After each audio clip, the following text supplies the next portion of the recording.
Could Oxford Street, here behind me, finally be on the verge of being pedestrianised? Last September, the Mayor of London, Sir Sadiq Khan, reignited old plans to remove traffic from about half the street. Now he's published the results of a public consultation, and about 2/3 of Londoners have voted in favour.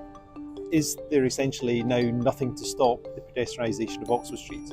And these are North Korean type results, so it's quite remarkable. Somebody's going to rename me Mayor Kim soon, but I'm really pleased and proud. In terms of our consultation, almost 7,000 responded. 7 out of 10 support our bold plans to regenerate this iconic street. More than 2/3 support our plans to pedestrianise Oxford Street. And we're going to work with the two councils. We're going to work with businesses, work with residents, work with other Londoners going forward. I've already instructed our planners and designers to go away, come up with detailed proposals. We're going to consult with those as well later on this year. I'm impatient to see progress in this street.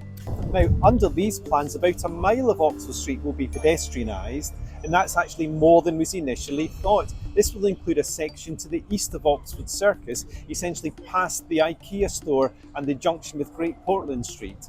But it will not involve pedestrianising Oxford Circus junction itself. Buses will still be able to run north, south, up and down Regent Street. Now, what are you doing with Oxford Circus? Because it looks like the latest sort of iteration of the plans go to Great Titchfield Street, so past the Ikea store. Are you pedestrianising Oxford Circus as well? That's one of the things that we'll ask the designers to look into. If you just you're spot on in relation to the road just after Ikea, Great Portland Street to Oxford Street may be the first phase. I think you've got to phase this street. You can't do one big bang. And we'll ask the designers and planners to come up with their proposals. We'll consult on those, and then make sure the plans we have for phase one are the best possible plans we can have. Coming down here this morning, it seemed more people were on bikes than on buses or in taxis. So what are you going to do about cyclists? Well, I don't apologise for wanting this street to be for pedestrians only. That means if you're a really fit cyclist like me, and you want to cycle down here, you've got to go round.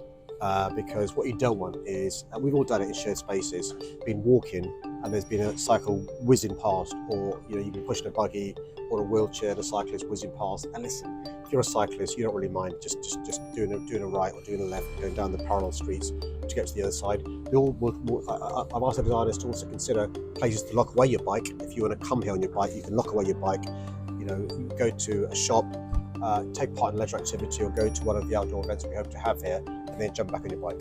Now, many details are still to be worked out, and there will be a second consultation later this year to sort of hammer out all the transport considerations, not least what do you do with all the buses. There are 16 routes that go up and down Oxford Street, and what happens to cyclists. On my journey here this morning, there were probably more people on bikes than on buses and in taxis.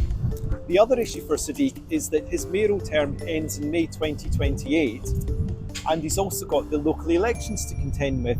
Westminster Council will be up for re-election next May, and if the Tories seize control again of Westminster, there's every possibility that this could put, if you like, a spoke in the wheel of the plans to pedestrianise what's well known as the nation's best known high street.